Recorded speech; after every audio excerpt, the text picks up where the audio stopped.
Bismillahirrahmanirrahim. Assalamualaikum warahmatullahi wabarakatuh.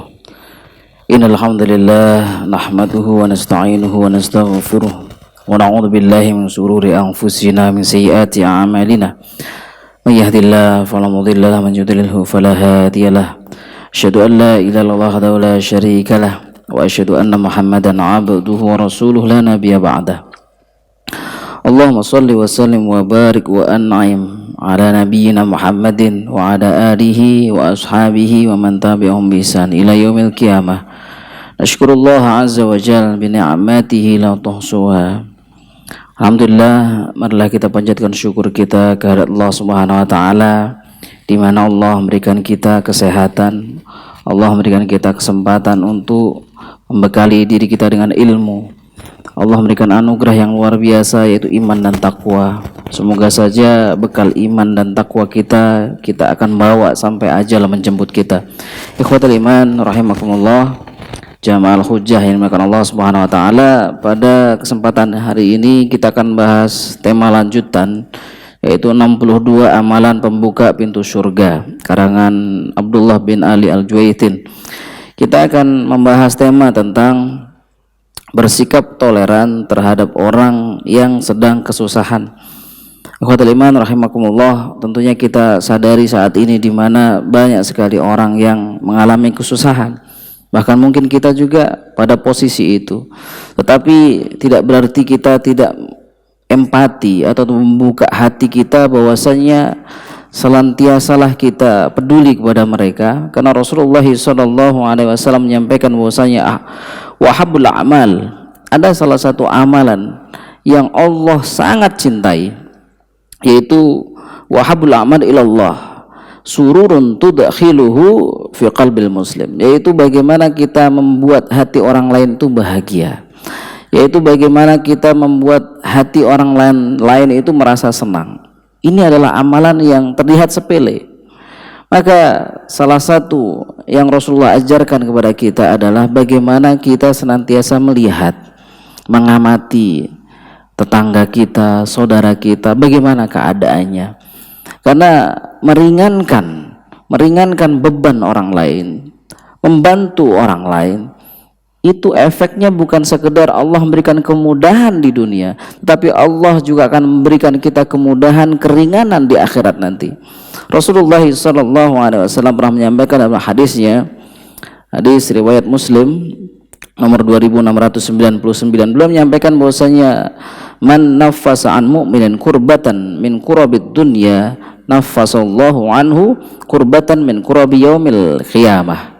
Jelas di kalimat yang Rasulullah sampaikan bahwasanya barang siapa yang melapangkan satu kesusahan mukmin di dunia, maka Allah akan melapangkan darinya ketika nanti di akhirat. Ketika kita mendapati kesusahan di akhirat, Allah akan berikan keringanan. Tentu ini luar biasa ikhwatul iman, janji yang disampaikan Rasulullah tentang bagaimana keutamaan membantu meringankan orang lain. Lalu sekarang pertanyaannya, apakah membantu orang lain itu harus dengan harta? Apakah membantu orang lain itu harus dengan sesuatu yang mungkin dilihat berharga? Jawabannya tidak. Kita mampu membantu orang lain bahkan dengan sekedar nasihat, memberikan solusi, itu sudah termasuk meringankan beban orang lain. Karena ada orang-orang yang tidak butuh harta lagi. Mungkin kita punya kenalan misalkan orang yang kaya raya, tetapi dia punya masalah dalam kehidupannya. Misalkan dia tidak tahu bagaimana solusinya ketika kesibukan dunianya mengejar materi misalkan, yang akhirnya dia sibuk, anaknya tidak terurus, pendidikannya seperti apa, akhlaknya luar biasa. Ini ada nasihat, bagaimana kalau engkau menaruh atau membawa anakmu ke pesantren misalkan, kemudian itu solusi. Nah, ini adalah salah satu keringanan juga. Jadi beban yang dimiliki saudara kita belum tentu yaitu harta.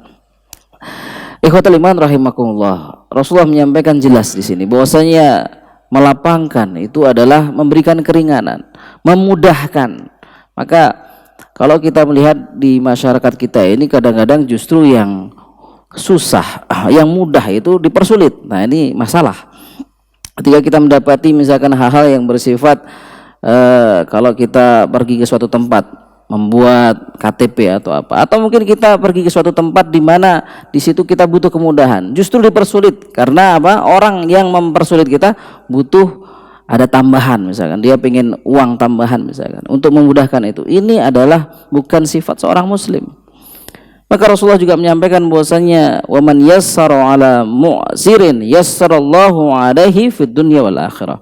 Barang siapa memudahkan urusan orang lain, orang misalkan dalam keadaan dia terbelit, tidak punya hutang, tidak punya uang, kemudian dia butuh uang dan akhirnya dia pengen pinjam. Kita memberikan pinjaman itu. Ini juga meringankan ikhwatal iman. Orang yang mu'sirin, orang yang mengalami kesusahan, maka Allah Subhanahu wa taala juga akan menjamin bahwasanya nanti akan dimudahkan baginya ketika dia mendapati kesulitan di akhirat, Allah akan memberikan kemudahan. Wa man satara musliman satarallahu fid dunya wal akhirah. Dan barang siapa yang menutupi aib, ikhwatal iman, terkadang kita kalau ada berita, ada sesuatu yang kita dengar, kemudian kita sampaikan kepada orang lain tanpa kita tabayun dulu, ini juga sifat yang luar biasa buruk. Bahkan disampaikan bahwasanya kafa bil mar'i kadiban an yuhadditha bi kulli ma sami'a. Cukuplah orang itu dikatakan sebagai pembohong. Siapa itu pembohong? Ketika dia mendengarkan sesuatu tanpa klarifikasi, dia langsung sebarkan beritanya, padahal belum tentu benar. Maka yang baik adalah bagaimana ketika kita mendengar, apalagi itu berkaitan dengan aib saudara kita. Maka disampaikan bahwasanya man satara musliman satarallahu fid dunya wal akhirah. Allah akan menutup aibnya nanti di akhirat. Karena ada aib-aib yang akan dibuka nanti, dan nauzubillah, yang orang terlihat baik, yang orang terlihat misalkan di dunia dipandang mulia, rupanya di akhirat dia punya banyak sekali aib-aib yang akan dibuka oleh Allah Subhanahu wa taala. Maka kita harus mampu menutup aib saudara kita supaya tidak menjadikan orang tersebut mendapatkan fitnah. Baik, kemudian wallahu fi aunil 'abd ma kana al-'abdu fi auni akhi. Tentu bahwasanya dari spirit seorang muslim adalah selalu senantiasa ingin memberikan kemudahan kepada orang lain, membantu orang lain. Karena itu di salah satu pintu surga, amalan yang membuka pintu surga adalah bagaimana kita punya sikap toleransi untuk membantu kesusahan orang lain. Rasulullah SAW pernah menyampaikan dari Huzaifah, beliau menyampaikan bahwasanya anna rajulan mata fadakhalal jannah faqila lahu ma kunta ta'mal. Ini ada seorang laki-laki yang meninggal dunia, kemudian dia dimasukkan surga. Orang ini dimasukkan surga. Kemudian dikatakan kepada dia, Allah menyampaikan ma kunta ta'mal, apa yang dulu kamu kerjakan. Kemudian orang ini mikir, dia lupa. Rasulullah melanjutkan hadis ini bahwasanya faqala inni kuntu ubayyi'un nas fa kuntu ungdirul mu'sira wa atajawwazu fis sikkah au fin naqd faghfirullah. Rupanya ketika dia mengingat, maka antara dia mengingat kebaikan yang dia miliki adalah ia berkata, sungguhnya dulu aku seorang pedagang. Ini adalah seorang pedagang. Kemudian aku menangguhkan pembayaran orang yang sedang mendapatkan kesusahan. Dalam jual beli, dia tahu mungkin ada orang yang mengambil barangnya kemudian tidak mampu membayar karena dia punya kesusahan, artinya betul-betul susah ya. Dan dia tahu itu, maka ditangguhkannya, nggak apa-apa lah, nanti saja bayarnya. Kalau kamu longgar, kalau kamu ringan. Dan ini menjadi sebab bahwasanya Allah mengampuni dosanya. Allah Subhanahu wa taala mengampuni dosa orang tersebut karena meringankan beban orang lain. Ikhwatul iman, tentu hal yang paling dekat dengan kita adalah masalah kesulitan misalkan masalah uang, masalah ketika banyak dari tetangga kita misalkan. Ini paling dekat dengan kita, orang yang butuh bantuan.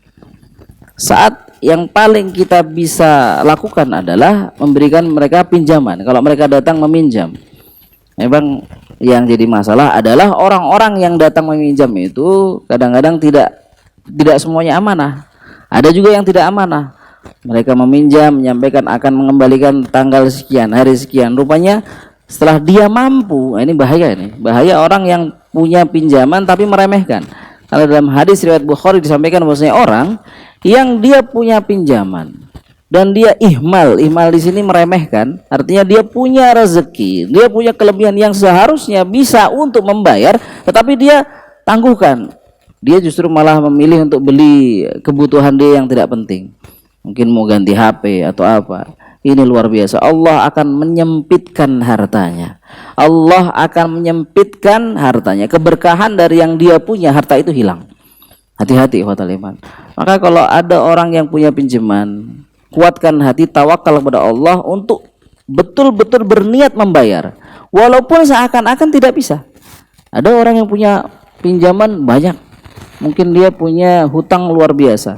Nominalnya dari gaji dia untuk membayar kayaknya nggak bisa.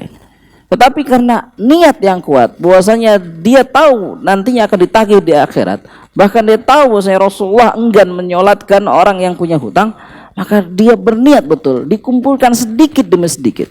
Yang mungkin dilihat mustahil, Allah akan membantu dengan apa? Memberikan jalan keluar yang tidak disangka-sangka. Ikhwatul iman, ini sebuah keberkahan. Jadi kalau ada hutang yang mungkin nominalnya besar, tetaplah kita berusaha untuk membayar, meskipun harus mengalami kesulitan membayarnya. Tapi niat inilah Allah akan membantu. Tapi sebaliknya, kita punya hutang, jumlahnya tidak banyak, dan ketika itu Allah memberikan kelonggaran, artinya rezekinya ada. Suatu saat ketika dalam kesulitan dia meminjam, kemudian beberapa bulan kemudian dia mendapati rezeki yang lebih, dia lupa, dia enggan, dia malas. Memang sifat ya, salah satu sifat orang yang meminjam itu, salah satu talbisul iblis, setan membisiki itu untuk malas membayar. Makanya biasanya kan kalau orang butuh, dia datang kemudian memberikan apa? Wajah yang terlihat susah dengan kalimat-kalimat yang terlihat bahwasanya dia pingin dikasihani. Tapi lihat saat dia sudah punya uang, wah dia kembali menunjukkan ekspresi yang berbeda. Kalau misalkan yang terkenal di Indonesia apa? Lebih galak lah ya. Yang ditagih lebih galak. Ini sifat, bukan sifat seorang muslim. Karena seorang muslim adalah amanah. Dan Rasulullah SAW menyampaikan di hadis yang lain dari riwayat Bukhari bahwasanya anna rajulan kana fi man kana qablakum atahul malak liyaqbida ruhahu faqila lahu, bahwasanya ada seorang laki-laki dari kalangan umat sebelum kalian didatangi oleh malaikat yang akan mencabut rohnya. Kepada laki-laki tersebut ditanyakan, apakah engkau pernah melakukan kebaikan? Hal amilta min khairin, apakah engkau pernah melakukan kebaikan? Qala ma'alam. Dia mengatakan bahwasanya aku tidak ingat. Wah, luar biasa. Ikhwatul iman, kebaikan yang sejati adalah ketika kita melakukan itu dan mudah melupakannya. Keikhlasan yang hebat adalah saat kita memberikan bantuan, memberikan seseorang misalkan bantuan dan kemudian kita tidak mengingatnya atau kita melupakannya. Ini luar biasa. Tidak sebaliknya, kita mudah membantu tapi juga mudah mengingat-ingat dan bahkan nauzubillah dia mengungkit-ngungkit. Nah ini keikhlasan itu terlihat kalau ada orang yang dia membantu kemudian kok dia mengungkit, maka bantuan yang dia berikan itu nilainya hilang alias tidak ikhlas. Maka kalau kita memberikan bantuan kepada orang lain, innama nut'imukum liwajhillah, jelas ya. Kita ngasih. Di ayat ini sama kan innama nut'imukum liwajhillah. Kita ngasih makan orang itu untuk siapa? Liwajhillah. Betul-betul tawajuhnya adalah kepada Allah. Niatnya adalah untuk Allah. La nuridu minkum jazaa'u wala syukur. Bahkan kita tidak menginginkan balasan dari syukur dia. Dia tidak mengucapkan terima kasih pun nggak ada masalah. Nah, kalau misalkan kita masih mengharapkan terima kasih, kita mengharapkan balasan, nah ini kualitas dari yang dia berikan untuk membantu orang lain itu kualitasnya luar biasa bermasalah. Maka ikhwatul iman, jadilah orang-orang yang ketika kita melakukan kebaikan kita mudah melupakannya. Ini contohnya ini. Aku tidak ingat. Ma'lam. Faqila ungdur qala ma'lamu syai'an ghairu anni kuntu ubayyi'un nas fid dunya wa ujazihim.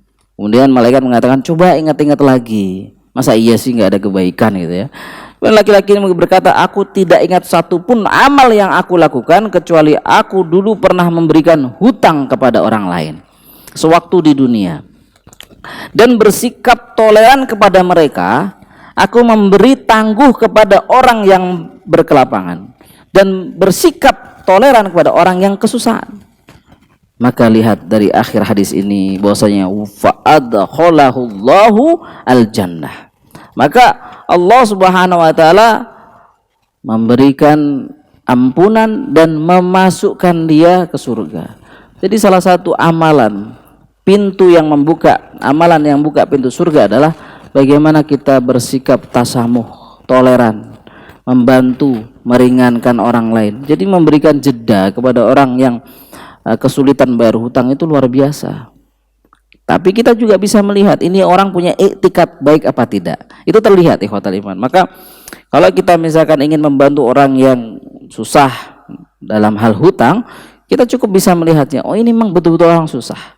Bahkan ketika kita tahu orang itu mengalami kesusahan, akan ada kalimat yang indah mungkin yang mampu kita akan ucapkan, yang itu akan bernilai pahala yang luar biasa. Apa kalimat itu? Ya sudah, kalau memang kamu berat membayar hutangmu, aku ikhlaskan.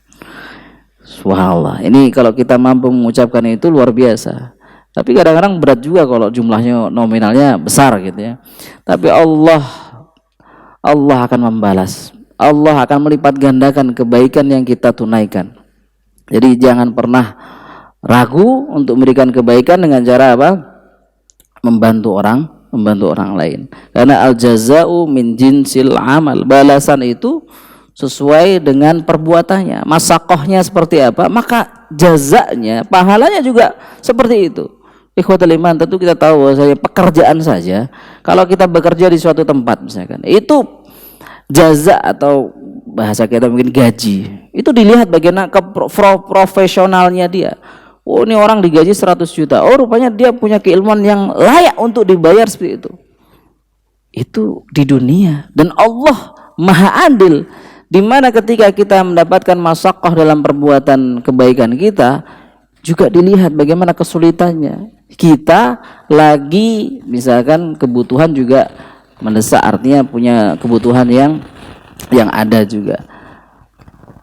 Rezeki kita juga tidak banyak amat, tetapi kita masih mampu membantu orang lain. Nah ini kualitas dari kebaikan kita, jazanya juga lebih besar. Pernah mungkin saya menyampaikan cerita bahwa saya ada seorang yang diundang di acara hitam putih kalau tidak salah. Dia orang tua yang pekerjaannya adalah mengajarkan anak-anak tahsin Quran. Jadi dia guru ngaji di suatu kampung dan sudah tua. Tapi lihat apa yang dia lakukan untuk orang lain, membantu orang lain. Setiap hari Jumat dia membeli 100 bungkus nasi dan dibagikan. Ketika itu ditanya sama hostnya itu, Bapak gaji berapa? Dia mengatakan kurang lebih 700.000. Loh, apa tidak habis untuk memberi 100 bungkus nasi? Walaupun mungkin nominalnya kalau di kampung kita beli bisa 3.000 atau 5.000 per bungkus, dibagikan setiap hari Jumat. Itu yang dia rutinkan, yang dia istiqomah di situ. Dia nyampaikan bahwasanya ya kalau rezeki, kalau gaji habis, tapi kalau rezeki kan tidak. Dia menyampaikan kalimat yang mungkin bahasa kita polos, tapi keikhlasan itu menunjukkan kualitas. Bagaimana menyampaikan bahwasanya ya kalau gaji habis, tapi rezeki tidak. Tentu kita bisa melihat ada orang-orang yang membayangkan rezeki itu selalu dengan apa, nominal uang, selalu dengan terlihat harta, mobil. Rezeki tidak. Rezeki itu bagaimana kita mensyukuri, rasa qanaah itu juga rezeki. Allah memberikan kita rasa cukup dalam hati kita, itu luar biasa. Makanya ulama menyampaikan bahwasanya kalau seandainya engkau mempunyai sifat qanaah, lau kunta fi qalbin qanu'in fa anta wa malikud dunya sawaun. Kamu akan sama kedudukanmu dengan raja saat hatimu ada rasa qanaah. Nah, ini jiwa-jiwa yang mampu meringankan orang lain itu harus ada ini. Sifat apa? Qanaah. Dia merasa cukup. Kalau sudah merasa cukup, dia ingin mencukupkan orang lain. Ini yang susah ikhwatal iman. Jadi banyak orang yang dia punya harta berlebih tapi dia tidak mampu mencukupkan orang lain. Masalah. Sedangkan banyak orang yang Allah anugerahkan keimanan yang luar biasa, ketakwaan yang luar biasa. Mungkin dilihat orang lain kehidupannya pas-pasan lah ya. Tapi dia merasa qanaah, dia merasa cukup dan mampu mencukupkan orang lain. Kita lihat bagaimana dulu gambaran Rasulullah mengajarkan kepada para sahabat. Dulu Rasulullah SAW pernah didatangi oleh seorang tamu. Kemudian beliau bertanya kepada istrinya, hal indana syai'? Apakah kita punya sesuatu? Maka istri menyampaikan, tidak ada ya Rasulullah, hanya air saja. Rasulullah ingin tetap menghormati tamu ini, maka Rasulullah menyampaikan kepada sahabatnya, adakah di antara kalian yang ingin memuliakan tamuku, menjamu tamuku? Tentu berebut. Mereka mengacungkan tangan, artinya menunjukkan bahwa saya Rasulullah. Yang dipilih Rasulullah bukan orang-orang kaya, yang dipilih Rasulullah orang biasa. Maka sahabat ini membawa tamu itu ke rumahnya, ditanyakan kepada istrinya, apakah ada makanan di rumah kita wahai istriku? Istri menjawab, tidak ada wahai suamiku. Ada makanan, itu jatah anak kita, jatah makan malam anak kita. Maka apa yang disampaikan suami ini pada istrinya, ajak anak-anak bercanda supaya mereka tertidur dan lupa. Akhirnya betul dilaksanakan apa yang disampaikan suaminya. Tamu itu makan dari jatah anaknya. Lihat bahwasanya keesokan harinya Rasulullah memanggil sahabat ini dan menyampaikan bahwasanya apa yang telah engkau lakukan tadi malam membuat Allah Subhanahu wa taala takjub. Menangis sahabat ini. Dia menyadari bahwasanya jaza yang akan didapatkan itu luar biasa. Rasulullah menyampaikan ketakjubannya juga kepada sifat dari sahabat ini. Dia pas-pasan tapi mampu mencukupkan kebaikan dari yang dia miliki, dari harta yang dimiliki. Walaupun itu adalah jatah anaknya, tapi Allah akan ganti berlipat-lipat. Ikhwatul iman, inilah gambaran bagaimana orang-orang mencari akhirat. Bahwasanya dia akan mendahulukan akhiratnya. Maka kita tentu bahwasanya tahu pelajaran dari hadis tentang laki-laki yang meninggal kemudian ditanya kebaikan apa yang dulu engkau lakukan. Ini ada beberapa yang kita akan kaji. Yang pertama adalah dari hadis ini, pelajaran yang pertama, dalam hadis ini terdapat pelajaran untuk keutamaan menangguhkan utang yang belum dibayar. Ini jadi kalau salah satu kemudahan ya, kalau kita mau bersikap toleran itu adalah memberikan penangguhan hutang kepada orang yang belum bisa bayar, dengan catatan memang orang tersebut memiliki kesulitan yang sedang dialaminya, artinya dia betul-betul dalam kesusahan. Karena ada juga orang yang, dan banyak ya, nggak sedikit, dia sudah punya berlebih, wah ini sudah beli sepatu baru ini, wah HP-nya ganti belum bayar hutang. Ini masalah. Ini masalah kalau kita sudah menemukan orang seperti ini. Nuwafid ilallah, kita serahkan kepada Allah Subhanahu wa taala. Nufawid ilallah, kita serahkan kepada Allah Subhanahu wa taala. Allah yang Maha Adil. Allah akan mengganti, tetap Allah akan mengganti. Tapi ini orang zalim, nah, salah satu orang yang zalim adalah dia pinjam, dia berhutang dan kemudian dia tidak ada niat mengembalikan. Ini bahaya. Ini perbuatan zalim, dan perbuatan zalim tentu kita tahu bahwasanya Rasulullah SAW pernah menyampaikan bahwasanya ada dua hal uqubah muajjal, yang muajjalani, yang dua hal ini akan disegerakan uqubatuhuma. Jadi ada dua hal yang akan disegerakan ikopnya, hukumannya di dunia itu ada di dua hal ini. Yang pertama adalah al-uquq, orang yang durhaka kepada orang tuanya. Ini langsung cash, jadi nggak nunggu kredit nanti di akhirat dikasih, enggak, di dunia dia akan mendapatkan hukuman itu. Dan yang kedua adalah ad-dzulm, zalim. Salah satu kezaliman adalah kita minjem uang nggak niat bayar, kita pura-pura lupa padahal kita mampu, maka Allah akan sempitkan rezekinya. Bagaimana cara menyempitkannya? Dia ada uang tapi tidak akan merasa cukup, dia akan dikejar-kejar dengan apa?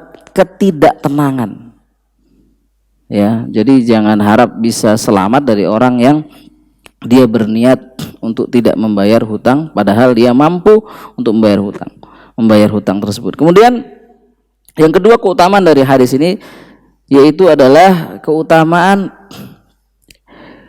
ketika kita mengikhlaskan, ya. Bahkan kalau ada orang yang mempunyai hutang dan terlihat susah, kita juga mungkin susah juga, tapi ini orang lebih susah dari kita, kemudian kita ikhlaskan, ini luar biasa pahalanya. Dakhalal jannah. Allah menyampaikan bahwasanya, Rasulullah menyampaikan bahwasanya fa'adkhalahul jannah, maka orang ini dimasukkan surga. Maka jangan merasa sayang, saya ikhlaskan karena aku melihat kebutuhanmu, aku melihat kesulitanmu, supaya kamu tenang, kan gitu. Ketika kita memberikan idkhalus surur, memberikan kebahagiaan adalah ketika menenangkan hatinya. Kamu, saya lihat masih susah, apalagi saat seperti ini ya, banyak orang pengangguran, banyak orang yang susah mendapatkan ma'isyahnya, mencari kehidupannya. Maka kita ikhlaskan, itu luar biasa. Keutamaan dari hadis ini adalah mengikhlaskan. Kemudian yang ketiga, tidak meremehkan, tidak boleh meremehkan perbuatan baik walaupun kelihatannya kecil, ya. Karena memang kelihatannya kecil, kita menangguhkan biasa saja kan. Bahkan banyak orang nggak tahu menangguhkan itu ada pahalanya nggak sih? Pahalanya luar biasa, dihitung setiap hari. Kita menangguhkan hutang itu dihitung setiap hari. Nah, jangan terlampau baper. Ada orang yang stres gara-gara itu. Tiap hari dia mikir, ini orang kapan bayar, ini orang kapan bayar. Nah, ini stres sendiri. Sudah dia memikirkan hal yang lain, yaitu ya Allah, tiap hari Allah akan berikan saya pahala ketika saya menangguhkan. Ini katanya tanggal sekian, ini sudah sebulan ini nggak bayar-bayar. Stres. Kita kembalikan kepada Allah, ya Allah berikanlah kemudahan kepada saudaraku ini yang punya hutang padaku. Semoga Engkau berikan kemudahan hingga dia bisa membayar hutang kepadaku. Dan bila mana kita melihat kesusahan yang luar biasa, maka kita ikhlaskan. Jangan meremehkan kebaikan, yaitu dengan apa? Memberikan kebaikan, bantuan, menangguhkan dan mengikhlaskan. Kemudian yang keempat adalah ketika hadis ini disampaikan, maka Allah akan memudahkan urusannya di dunia dan di akhirat, dimasukkan dalam surganya. Nah, ini menunjukkan bahwasanya kita ini orientasinya jangan dunia saja. Saat kita berniat memberikan kebaikan kepada orang lain, ingat bahwasanya akhirat itu menunggu kita. Surga Allah yang insya Allah akan kita dapatkan dengan kebaikan ini. Kenapa dulu para sahabat itu anti galau, mungkin bahasa kita ya. Anti galau artinya anti susah, hatinya itu selalu dipenuhi dengan kesyukuran. Bahkan Rasulullah menyampaikan keajaiban orang mukmin itu kan ketika ditimpa musibah dia bersabar. Ketika diberikan kebahagiaan, rezeki, maka dia bersyukur. Nah, ini sifat yang luar biasa. Kalau kita punya sifat ini, maka hati kita akan selalu merasa tenang. Ikhwatul iman rahimakumullah. Kemudian dari Abu Hurairah radhiyallahu an, beliau menyampaikan bahwasanya Rasulullah bersabda, "Wa man yasra 'ala mu'sirin." Ini orang-orang mu'sir itu orang-orang yang mendapatkan dirinya kesusahan dalam level yang pertama dalam masalah finansialnya. Kemudian mu'sirin di sini adalah dia juga hatinya merasa sempit. Nah, ini mu'sir juga. Itu kalau kita mudahkan, memberikan ketenangan, apalagi memberikan bantuan, maka yassarallahu alaihi fid dunya wal akhirah. Ini salah satu kunci. Salah satu kunci untuk mendapatkan kebaikan rahmat Allah. Bahwasanya Rasulullah sallallahu alaihi wasallam menyampaikan, man talaba haqqan fayatlubuhu fi afafin wafin au ghairi wafin. Jadi kalau kita betul-betul memang ingin mendapatkan hak kita, siapa saja yang ingin meminta haknya, hendaklah dia meminta dengan cara yang baik, dengan orang yang menunaikan hutangnya itu, baik dia mau memberikan pinjamannya atau enggan. Nah, ini memang susah. Kalau enggan ini susah. Kita kadang-kadang kan sudah emosi duluan mau meminta harta yang dia pinjam dari harta kita. Rupanya ini orang enggan, tetapi Rasulullah mengajarkan kita tetap meminta hak kita dengan cara yang baik. Fi afafin wafin, tetap santun, tetap baik. Kemudian bahkan diperkuat di Al-Baqarah, surah Al-Baqarah 280, bahwasanya wa in kana du usratin fanadratun illa maisarah. Wa in kana du usratin fanadratun ila maisarah. Dan jika orang berhutang itu dalam kesukaran, maka berilah tangguhan kepada orang itu sampai dia mempunyai waktu atau berlapang atau punya kelapangan.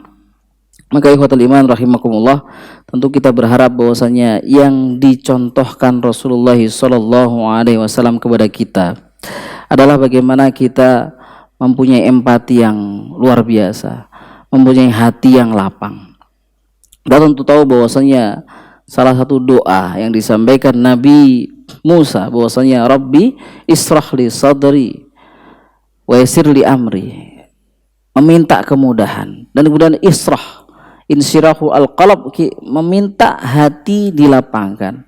Tentu ketika kita dapatkan hati kita sempit karena ada masalah, kita berharap Allah Subhanahu wa taala melapangkannya. Allah melapangkan lewat apa? Ada orang yang datang kepada kita memberikan bantuan, ada orang datang kepada kita memberikan nasihat, atau ketika kita dalam keadaan sempit kita mendengarkan tausiah, dan di situ hati kita merasa lapang. Maka insyirah al-qalb ini luar biasa. Salah satu insyirah yang mampu kita berikan kepada orang lain adalah memberikan nasihat kebaikan-kebaikan. Hebatnya Rasulullah, kalau Rasulullah bahkan beliau sebelum meminta, Allah sudah memberikan apa? Hati yang insyirah. Alam nasrah laka sadrak. Wahai Muhammad, sudah dilapangkan hati Rasulullah itu. Makanya kenapa Rasulullah walaupun mendapatkan luar biasa dari ujian hidupnya, tetapi tetap hatinya yakin, ada ma'iyah, ada merasa dibersamai Allah Subhanahu wa taala. Dan ikhwatul iman, ketika kita memberikan bantuan, meringankan bantuan kepada orang lain, jangan lupa kalau keikhlasan itu ada, maka tidak ada yang namanya ida. Apa itu ida? Rasa kalimat atau yang kita ucapkan itu menyakitkan. Karena di surah Al-Baqarah disampaikan qaulun ma'rufun wa maghfiratun khairum min shadaqatin yatba'uha adza. Hati-hati. Kelihatannya kita membantu, kelihatannya kita berbagi, tetapi rupanya keluar dari kalimat kita kalimat yang membuat dia sakit. Misalkan ente itu minta-minta, nih tak kasih duit, masih muda. Ada kalimat-kalimat kayak gitu. Ada kalimat menyakitkan. Ini orang kok minta-minta terus, dikasih, dia ngasih. Tapi qaulun ma'rufun, ada wa khairum min shadaqah, di sini dia sedekah tapi yatba'uha, diikuti dengan menyakiti. Itu lebih baik adalah kalimat yang keluar bahkan kita tanpa memberi tapi dengan keikhlasan, dan lebih baik lagi kita memberi dengan qaulun ma'ruf, dengan kalimat yang santun, kita ngasih dengan motivasi. Dan tentu kita mendoakan, ini orang kalau minta-minta bisa jadi memang betul-betul kesulitan. Wallahu ghaniyun halim. Maka ikhwatul iman, saya tutup dengan surah Al-Hadid, tentang tafsir surah Al-Hadid, bahwasanya kehidupan kita di dunia ini adalah untuk investasi kita akhirat. Maka kebaikan yang kita lakukan, tentu kita berharap kebaikan itu berlanjut sampai nanti kita dapati, kita petik nanti di akhirat. Di surah Al-Hadid ayat 13 disampaikan, yauma yaqulul munafiquna wal munafiqat lilladzina amanu ungdurna naqtabis min nurikum. Nanti di akhirat itu orang-orang munafik, baik laki-laki maupun perempuan, dia akan menyampaikan kepada kita orang-orang mukmin yang insyaallah semoga saja kita bagian dari itu, yaitu lilladzina amanu, orang-orang yang beriman kepada Allah. Disampaikan apa? Ungduruna naqtabis min nurikum, tunggulah kami supaya kami dapat mengambil sebagian dari cahayamu. Di tafsir ayat ini disampaikan bahwasanya nanti kita di akhirat akan mempunyai cahaya yang berbeda-beda tingkatannya. Ada yang punya cahaya sebesar gunung, ada yang punya cahaya sebesar rumah, ada yang punya cahaya bahkan sebesar jempol kaki, kadang mati kadang hidup. Maka bagaimana cahaya kita besar kecilnya tergantung bagaimana kebaikan kita. Salah satu kebaikan yang kita lakukan adalah membantu orang lain, meringankan beban orang lain. Kalau kita punya kebaikan yang luar biasa, cahaya kita besar, maka orang-orang munafik mereka dalam dulumat, kegelapan yang luar biasa. Syekh Mutawalli Sya'rawi menyampaikan di tafsir ayat ini bahwasanya kegelapan itu seperti kegelapan yang berlipat-lipat, berlevel-level. Bayangkan kita di dalam lautan yang gelap gulita di malam hari, di bawah lautan, di langit yang gelap, tidak bisa melihat. Maka mereka meminta orang-orang munafik kepada orang-orang mukmin, ungduruna naktabis min nurikum, ungduruna naktabis min. Coba mereka memohon untuk tunggu kami, aku minta cahayamu. Kemudian disampaikan bahwasanya qila irji'u wara'akum faltamisu nuran faduriba bainahum bisurin lahu babun batinuhu fihi rahmah wa dhahiruhu min qibalil adab. Disampaikan kemudian malaikat menyampaikan, kembali kalian, irji'u wara'akum, balik kalian. Di tafsir disampaikan kalau memang kalian ingin kebaikan itu, kembali kalian ke dunia dan lakukan kebaikan-kebaikan. Tapi tidak mungkin itu terjadi karena sudah di mana ditetapkan bahwasanya mereka sudah mendapatkan apa yang mereka lakukan ketika di dunia. Maka kemudian diberikan Allah Subhanahu wa taala batasan, pembatas, di mana orang-orang munafik itu dalam keadaan azab yang pedih, dan batasan itu yang lain bisurin, surin di sini dinding pembatas. Kemudian orang-orang mukmin ini diberikan kenikmatan yang luar biasa. Ini adalah gambaran bagaimana ketika kita memberikan kebaikan kepada orang lain, membantu orang lain, meringankan orang lain, maka di situ kita berharap bahwasanya itu bernilai pahala dan akan kita dapatkan bahwasanya fa'adkhalahul jannah. Allah akan memberikan kita pintu surganya hingga kita mampu masuk ke dalamnya dengan kebaikan yang kita lakukan. Apalagi di saat-saat musibah seperti sekarang ini. Ikhwatul iman, coba kita lihat, bahkan terjadi ada orang yang mau dikuburkan.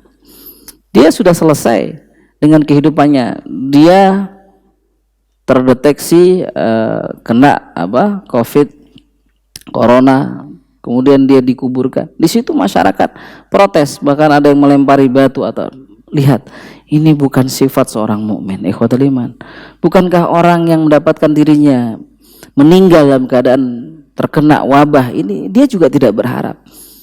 Itulah musibah yang Allah berikan. Dan bila mana dia sudah berikhtiar, bersabar, dia meninggal dalam keadaan syahid.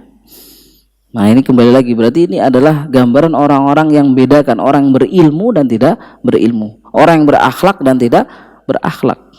Bahkan kita lihat ada banyak video yang di-share, ada orang yang jatuh tiba-tiba pingsan, orang menjauh semuanya, takut. Baik, takutnya itu beralasan takut tertular atau apa. Tapi apakah kita tidak merenungi satu hal? Jangan-jangan orang yang jatuh tadi bukan karena terkena wabah, tapi karena kelaparan. Dia mungkin tidak mampu mendapatkan dirinya seperti hari-hari sebelumnya yang dia mencari nafkah dengan mudah. Ya mungkin dia mengayuh beca atau dia berjualan nasi uduk dan tidak menemukan penjual. Atau dia orang tua yang biasa mengais sampah yang hingga dia mendapatkan kesulitan, akhirnya dia pingsan.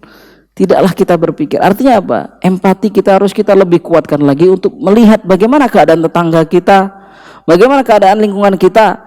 Apakah di situ ada orang-orang yang susah yang justru harus kita bantu, yang mampu kita ringankan bebannya. Ini PR buat kita semua. Di saat wabah ini harusnya kita lebih berjiwa hebat tentunya, yaitu dengan melihat kesusahan orang lain, merasakan kesusahan mereka dan membantu mereka. Jangan sampai wabah ini belum membunuh kita, tetapi sudah membunuh kemanusiaan kita. Jangan sampai wabah ini menakut-nakuti kita hingga hilang kemanusiaan dan akhlak baik kita yang diajarkan Rasulullah SAW. Semoga yang kita sama-sama belajar pada siang hari ini ada manfaatnya tentang amalan pintu surga, yaitu membantu orang lain, bersikap toleran terhadap orang yang sedang kesusahan. Wallahu a'lam bishawab. Nasta'udikum fi ri'ayatillah. Wassalamualaikum warahmatullahi wabarakatuh.